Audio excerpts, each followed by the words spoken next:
Not every country is remembered for its heroes. Some were made immortal by their monsters.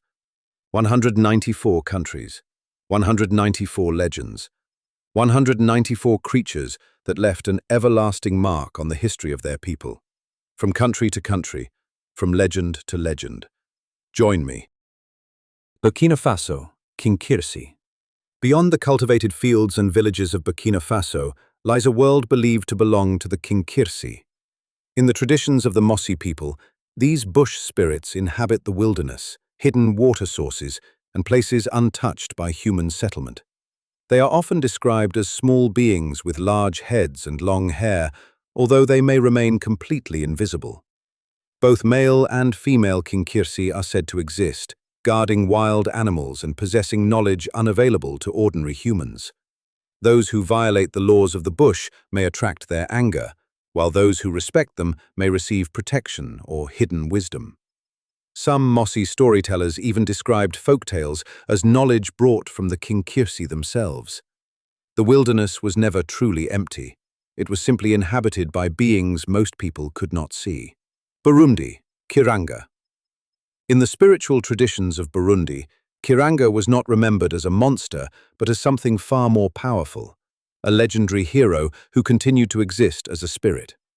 Also associated with the name Ryangombe, Kiranga stands at the center of the Kubandwa tradition and is described as the ruler of the Imandwa spirits.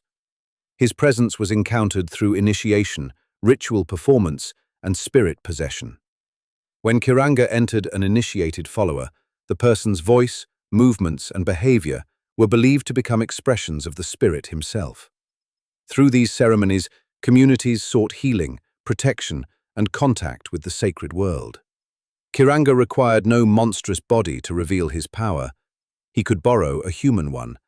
And when the ritual began, the boundary between the living and the spirits was believed to disappear. Cabo Verde, Lobo. Across the islands of Cabo Verde, generations of stories have followed the misadventures of an anthropomorphic wolf known as Lobo. Hungry, boastful, and endlessly ambitious, he survives by lying, bargaining, and attempting to outsmart everyone he meets. But his plans rarely end as expected. Smaller and apparently weaker characters often recognize his tricks, turn them against him, and leave the wolf humiliated, or even hungrier than before. Lobo is not usually a supernatural monster. He belongs to the world of animal tales, where wolves speak, argue, and behave like flawed human beings. His greatest weapon is cunning, but his greatest weakness is greed. Every scheme promises him an easy reward, and almost every story proves that cleverness without wisdom eventually destroys itself. Cameroon, Jengu. Along the rivers, estuaries, and Atlantic coast of Cameroon, the Sawa peoples tell of water spirits known as Miengu, one of whom is called a Jengu. They are often imagined as extraordinarily beautiful, mermaid-like women with long hair and, in some traditions, a distinctive gap between their teeth. A Jengu could bring healing, good fortune, beauty, and prosperity to those who approached the water world correctly. It could also serve as a messenger between human communities, ancestral spirits, and the mysterious powers beneath the surface. The Miengu remains central to the ritual world surrounding Ngondo, when the Sawa gather beside the Wuri River and seek guidance from the water oracles. To outsiders, the river may appear silent, but according to tradition, an entire spiritual kingdom is listening below. Central African Republic, Dzengi. Within the rainforests of the Congo Basin, including communities of the southwestern Central African Republic, the forest is understood as more than a collection of trees.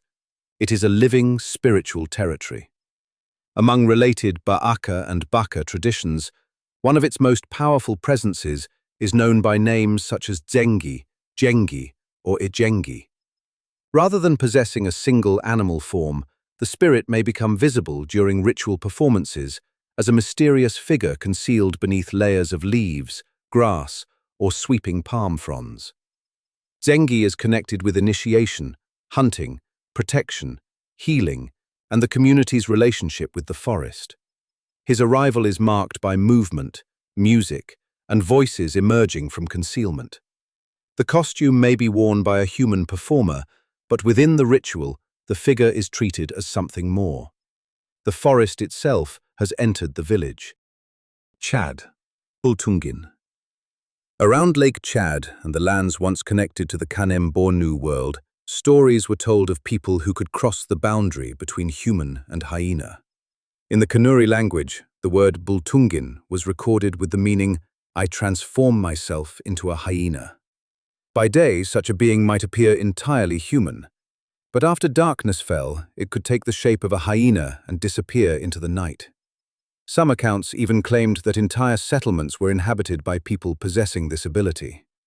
The Bultungin belongs to a wider family of African were-hyena traditions, where transformation is connected with secrecy, fear, and the suspicion that a familiar neighbor may hide an animal identity. A werewolf changes beneath the moon. The Bultungin may have been waiting beside you all day. Cambodia, Naga. Throughout Cambodia, stone serpents rise beside temple stairways, bridges, and sacred entrances. These are the Naga, known in Khmer as Neek, powerful supernatural beings associated with water, rain, fertility, protection, and the world beneath the earth. They usually appear with long, serpentine bodies and several cobra-like heads spreading outward like a fan. In one of Cambodia's best-known origin traditions, a foreign prince married a Naga princess, connecting the Khmer people and their rulers to the ancient serpent kingdom. At Angkor, Naga balustrades appear to form bridges between the ordinary world and sacred space, while images of the many-headed serpent sheltering the Buddha symbolize divine protection. The Naga was not merely a beast placed outside the temple. It guarded the path between humanity, kingship, water, and the supernatural world. Canada, Windigo. In the traditions of several Algonquian-speaking First Nations, the Windigo was more than a creature that hunted human beings. It was hunger without limit. Associated with winter, starvation, cannibalism, and dangerous excess, the Windigo could appear as a terrifyingly thin humanoid or a being that grew larger whenever it consumed another victim. Yet no amount of food could satisfy it. Some traditions warned that a human being could also become Windigo-like after violating the deepest moral boundaries of the community. For this reason, the being became a warning against greed, selfishness, and consuming more than anyone truly needs. The familiar deer skull and antlers seen in modern horror are not a universal feature of the older indigenous traditions. The Windigo's true horror was never its antlers. It was the certainty that endless consumption could turn a person into a monster. China, Chinese dragon. Unlike the fire-breathing dragons of many European legends, the Chinese dragon, called Long, was traditionally a powerful and often favorable being. It belonged to rivers, lakes, oceans, clouds, and the movement of rain across the sky. Because water determined the success of crops, dragons became connected with fertility, prosperity, and the balance of the natural world. They are usually shown with long, serpentine bodies, 4 clawed legs, horns, scales, and flowing whisker-like features, moving through clouds without requiring wings. Dragons also became symbols of imperial authority, with particular forms and numbers of claws associated with the emperor and his court. The Chinese dragon did not wait inside a cave for a hero to kill it. It moved between heaven and water, carrying the power to nourish an entire civilization, or withhold the rain it needed to survive. Chile, Trauco. In the dense and mist-covered forests of Chiloé, people once warned of a small but terrifying being called the Trauco. He is usually described as a deformed, dwarf-like man, roughly 3 feet tall, possessing extraordinary strength despite his size. The Trauco carries a stone axe or wooden staff and may announce his presence by striking the trees around him. According to the darker versions of the legend, his gaze or breath could overpower women, while men who encountered him risked illness, paralysis, or death. Stories of the Trauco were also used historically to explain pregnancies surrounded by secrecy, fear, or social stigma. He did not need to chase his victims through the forest. The legend claimed that once the Trauco had chosen someone, escaping his influence might already be impossible.